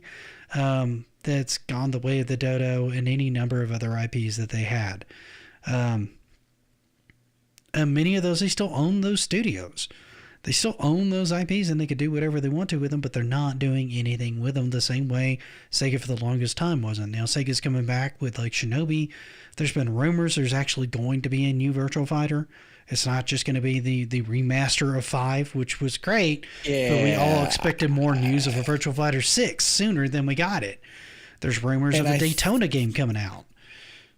I think they're going to get through their first set of games first. Like the ones that they kind of put into that trailer, that teaser, I think those are the first ones out the door. And maybe behind the scenes, because they're already talking about Jet Set Radio coming out in 2026. I heard that. So they got a long way to go.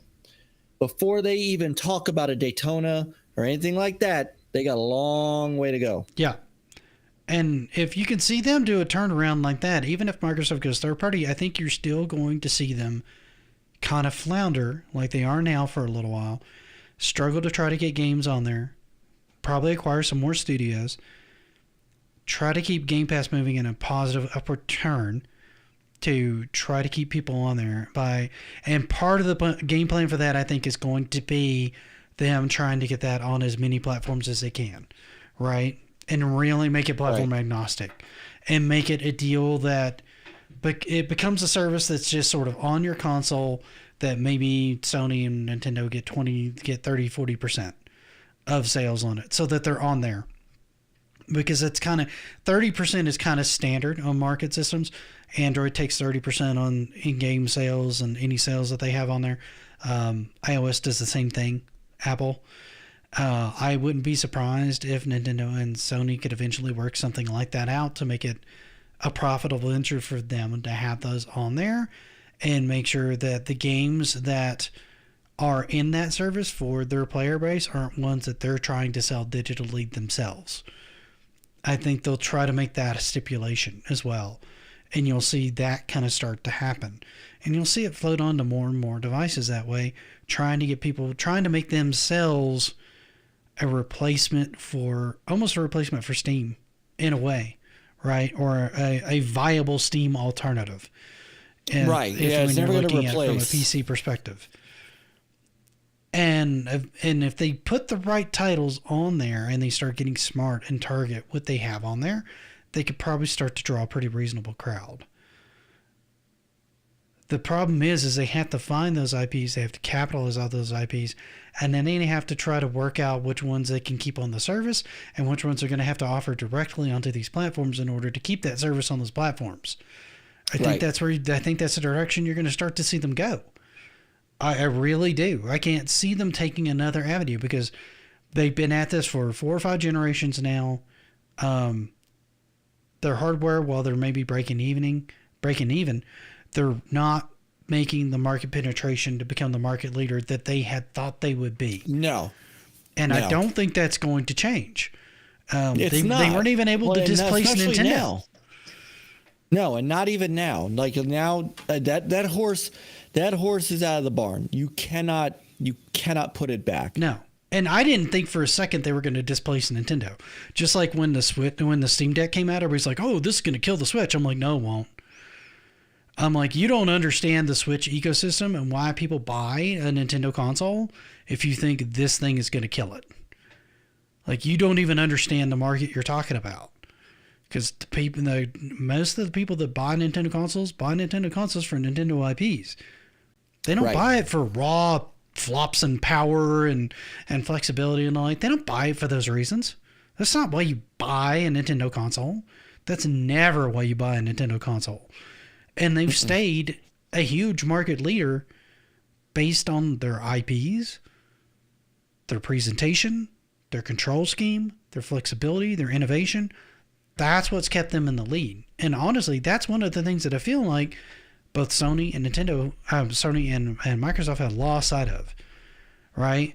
They're too busy competing with each other, and Nintendo's just over here doing their thing. And Nintendo right now is kicking their ass.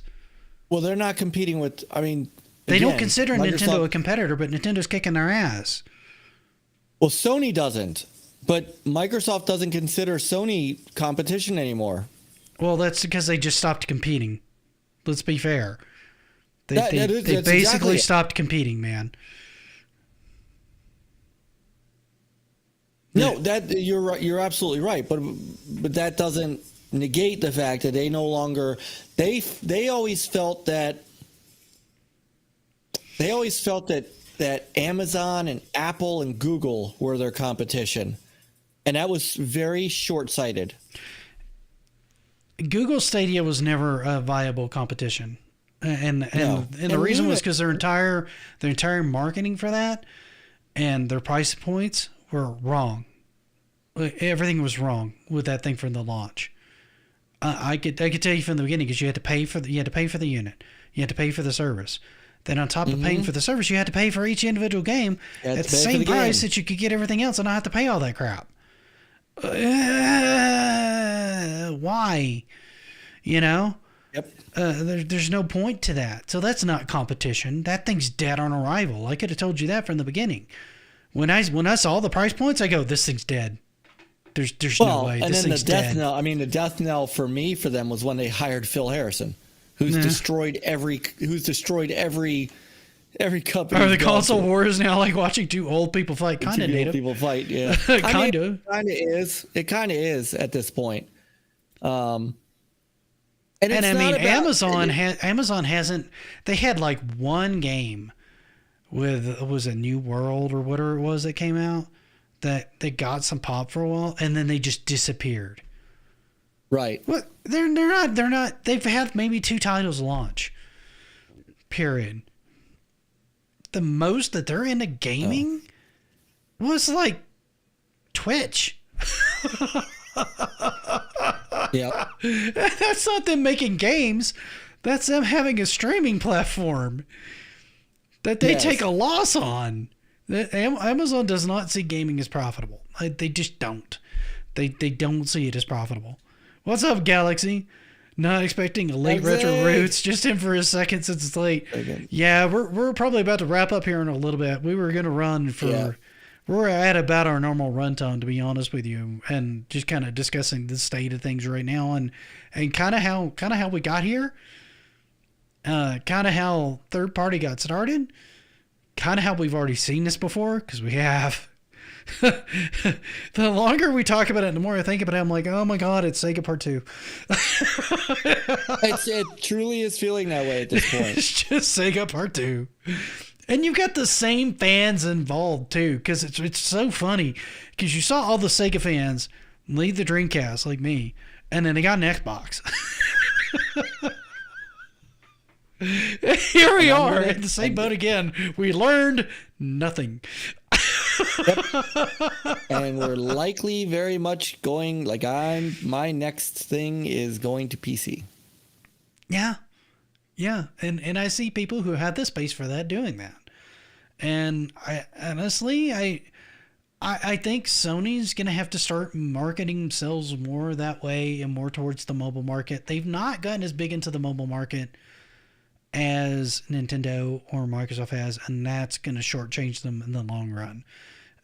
Because you need to get into these markets earlier. You need to see the upcoming markets sooner, and you need to really get your feet wet into them quickly. And I think that's a lesson that Microsoft is starting to learn. I think it's one Nintendo's struggling with. What's up, Richard dude? Good to see you, man. How you doing?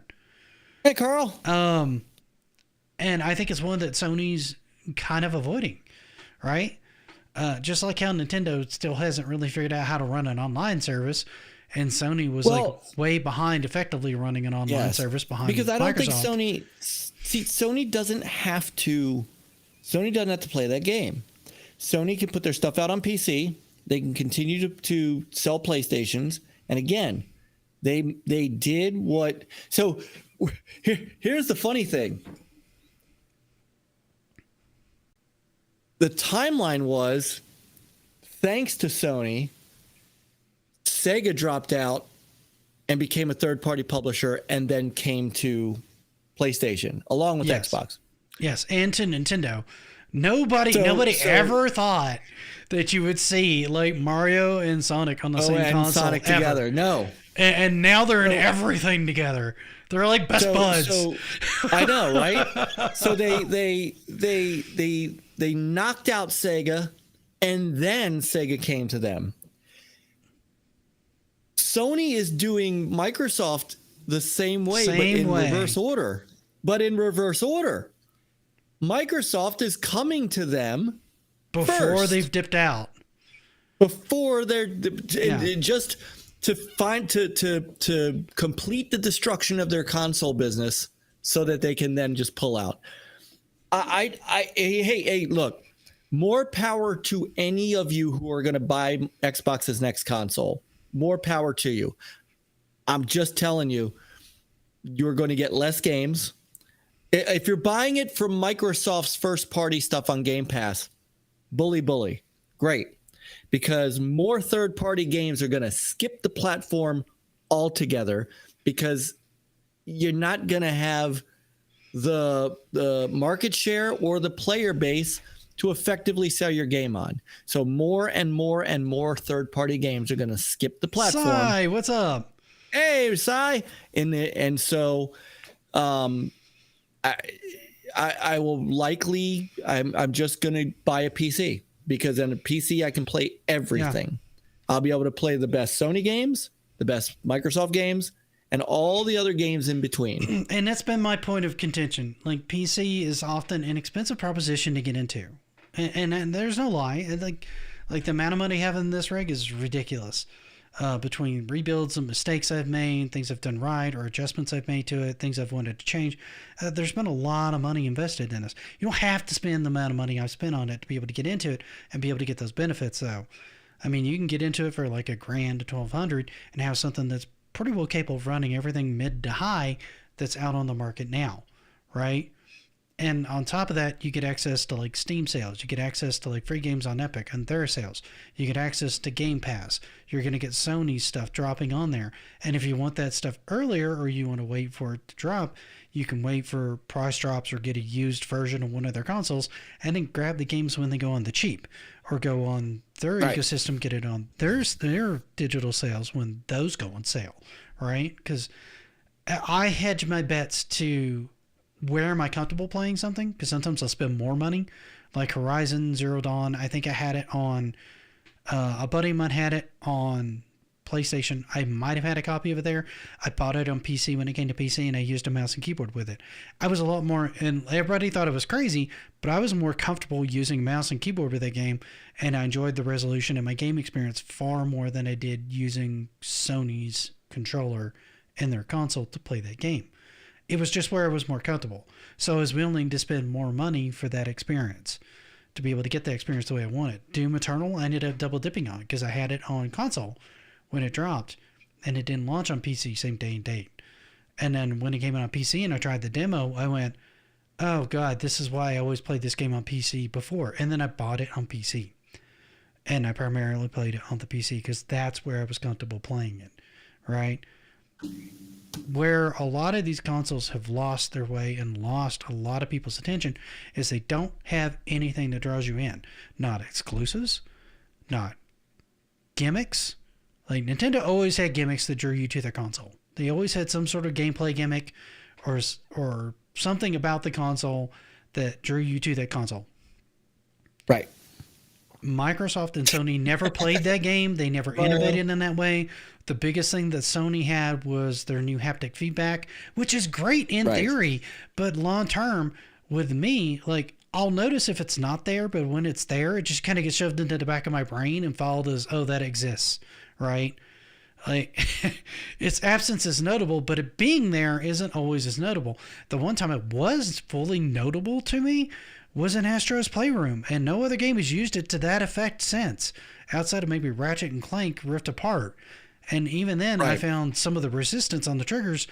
I almost felt like I was breaking the controller because of the way it worked, and it was uncomfortable, rather than making for a more immersive experience all the time. Stop streaming to your parents. No, you're streaming this late. Dude, it's like 10:30 my time.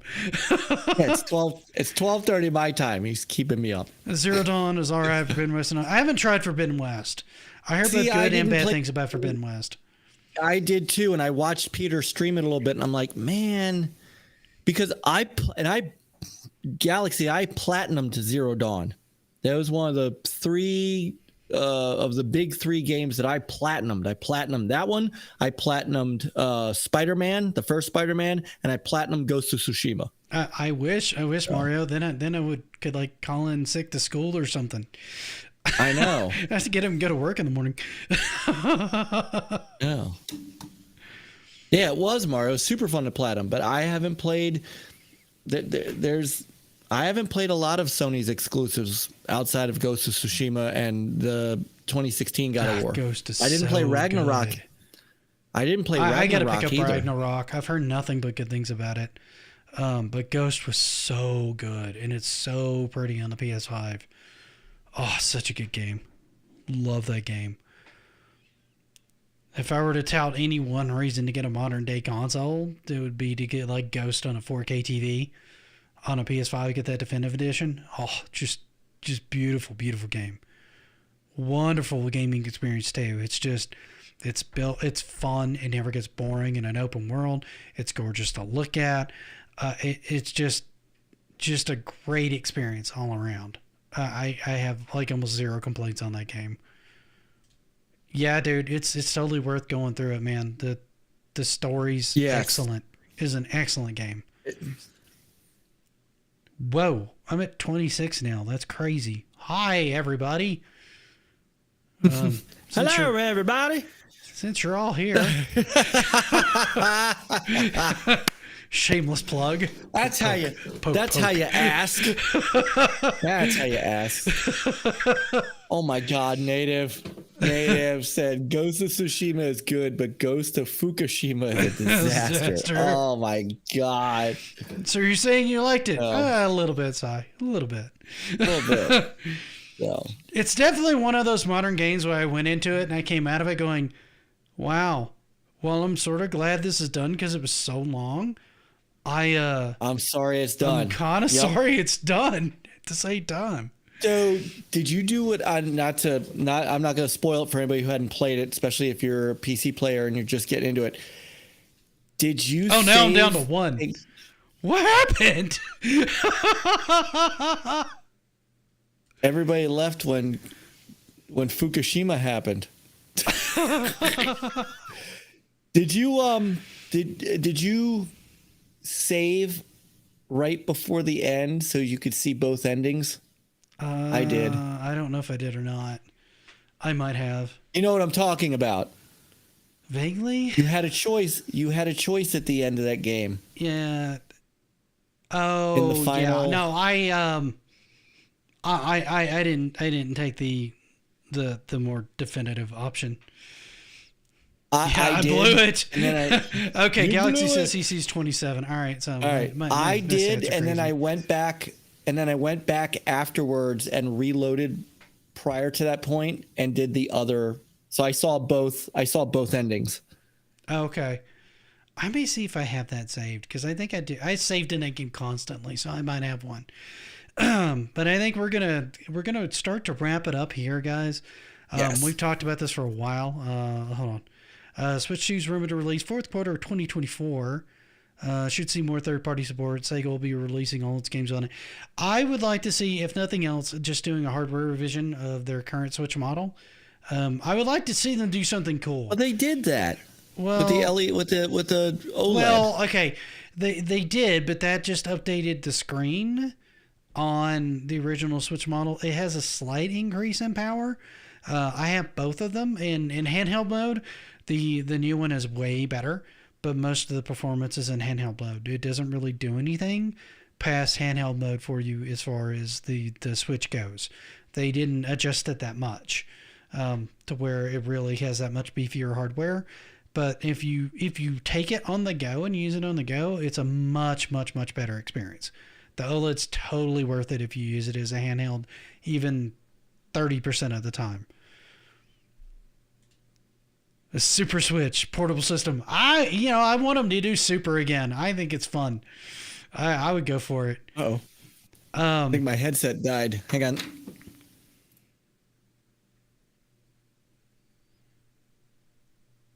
We're waiting on Mike to finish having technical difficulties. Yeah, my headset died.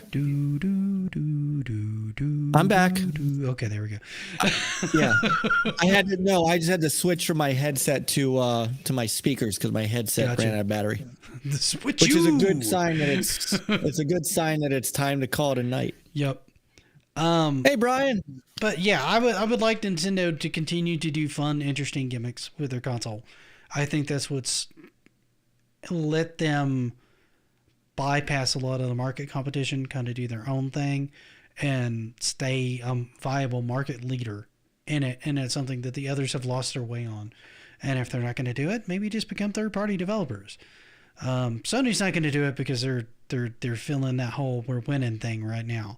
Xbox is definitely feeling it because they've not done the innovation, not in the right avenues where it would impact gamers as much.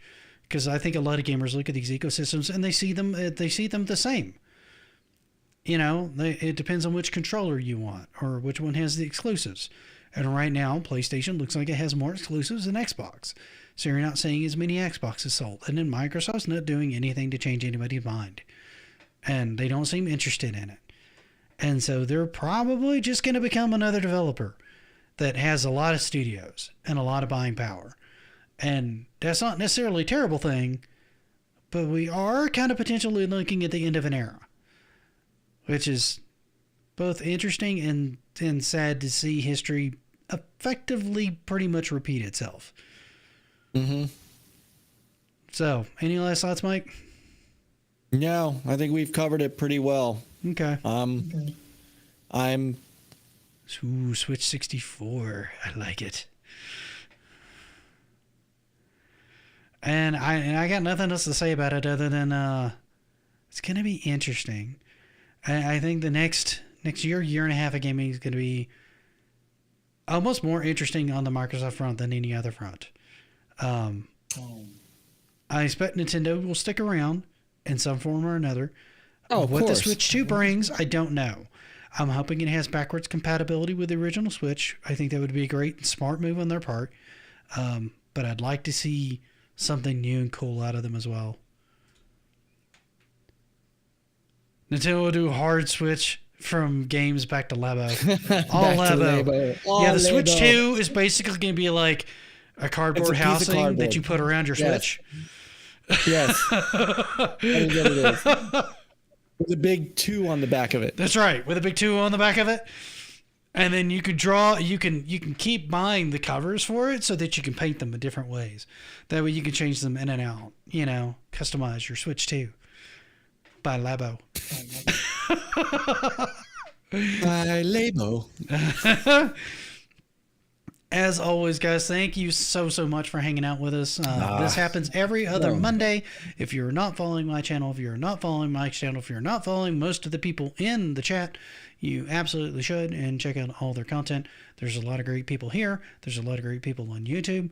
You owe it to yourself to check them all out. I think you're losing out on great entertainment if you don't. But this has been a blast. We're going to try to cut and run because I'm going to try to chill out, spend some time with my cat, and then pass out and get up early in the morning and do it all over again. Yay. Yay! So, I think that's it. Unless you got any last parting words you want to announce anything, Mike.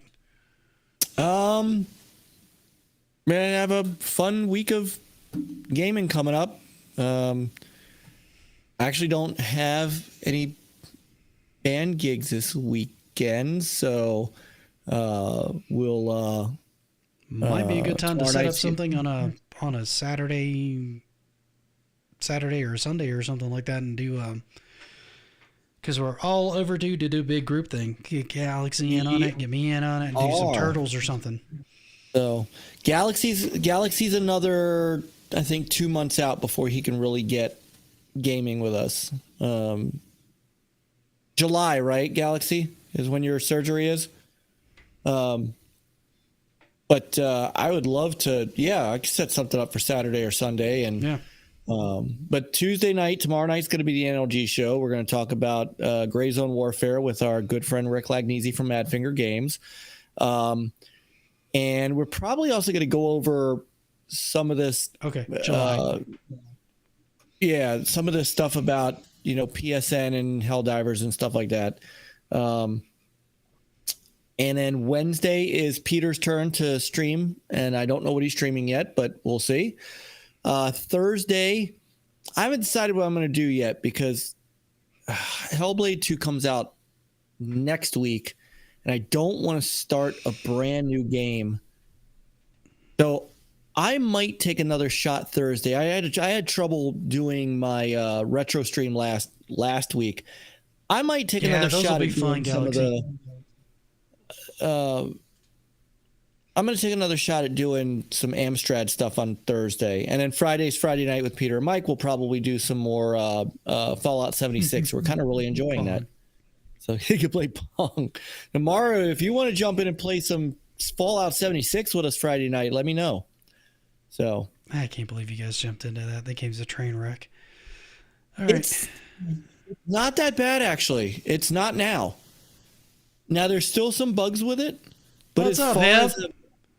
as far as a multiplayer game goes, hey, Hempy, as far as a multiplayer game goes, it actually was not too bad. I'd rather play it. It was terrible when I played it, but I played it near launch. Oh, when it first launched, it was horrible. It was horrible when it first launched. I heard nothing but problems. Oh, but, it was abysmal. They've patched the crap out of it. It was probably the worst game that Bethesda's ever released, and I have a low bar for them in the first place. I've heard that, but no, they it's 60 FPS on Series X, which is good. It actually said there's a couple of small bugs in it, but more or less, they've done a lot to the game to improve it. So yeah. I got in at the right time. Yeah. I'm hearing the same thing about when I got into Destiny 2, because Destiny 2... Oh, last time I jumped into Destiny 2, it was a freaking mess. When I jumped into it at launch, at least it had a coherent story. And then when I jumped into it again, it was just like, well, you're here. Pick a story arc to go with. Okay, how does any of this tie in together? That's the fun part. It doesn't. Oh, just bite me, Bungie. It was a hard no for me when I tried to get back into it. Yeah, so it seems like it's I like I say, little small bugs aside, I enjoyed it. Yeah, well, that's good. So yeah, I don't have too much going on. I think Tuesday I may try to do some Final Fantasy if it seems like the guys are doing Final Fantasy. I think Thursday we're actually switching gears from Guilty Gear. No, actually, the pun was not intended, but it's still kind of funny. To do some Mortal Kombat 11, so that should be interesting. I might be kind of explaining. I don't know how much they've touched on that system, so it may be a little bit more of kind of explaining how the combo system and how Mortal Kombat 11 functions, and see how long that they dig it, if they do dig it at all. I know we're all kind of looking for some games to kind of change things up, because it's been a lot of Guilty Gear Strive, and it's been a lot of me struggling to engage with Guilty Gear Strive on a level that I can kind of compete with them and have fun with it and try to understand the characters, which I've struggled with a lot. So it's not been my major bag. So they've been kind enough to kind of look for a couple of other games, but it's been kind of like a search to find one that they click with as well as Strive. So I'll continue to play Strive with them, and try to get some practice in it so that it's a little bit less pain-inducing, hopefully, each time I play it, a little bit at a time, hopefully. So we'll see. I do have a new video coming up on Rare Game Experiences on Wednesday. Saturday, I'm hoping to do Mega Man. I'd really like to finish Mega Man 3. Even if I go from that stream into one with Mike, or if I do one with Mike before I do that one. Don't know. Just depends on how things lay out. Sunday, or depending on what goes on. Sunday, I'll probably do another Sega one. I gotta find another game. I found this one. I did Rocket Knight this last week. That one actually was a lot more fun on Revisit than, hey, what's up, man? Hey, what's up, Casey? That was a lot more entertaining this time, because I got more used to how the system in Rocket Knight works, which I'd always struggled with in the past. So I'll probably be revisiting that one at some point, because I feel like there's a lot more progress on that one that I can make, because that one feels more. The bosses felt fair enough to where they were challenging, but they were approachable enough that once you kind of understood how they worked, you could deal with them. So that felt like a really well balanced learning curve on that game. I liked it. And Galaxy really wants me to do Beyond Oasis. So maybe that'll be one I start to dip into. I've avoided longer games like that and Shining Force, primarily because it's not the kind of one that you can kind of learn through a curve and do it in like a stream or two. Your steady progress on that's like a 12 stream thing, and I've been trying to do a new game each stream, which is kind of why I've avoided those. But I may change gears on that and do stuff like Beyond Oasis and then Shining Force and Shining Force 2. Even Shining in the Darkness would be another good one to do, because those are all really, really good games. And then that puts you into like a Phantasy Star range too.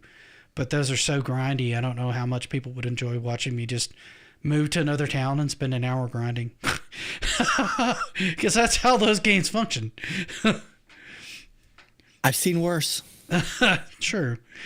But we're going to get out of here. Mike's turning into a pumpkin. I need to get some sleep. Thank you guys once again. Come back. If you haven't, do this to me. Do this to that thing. Tons of people in there. Do all the things. There's Thumb coming in at the tail end. Thank you, Thumb. And we will see you guys next time. Have a good night, guys.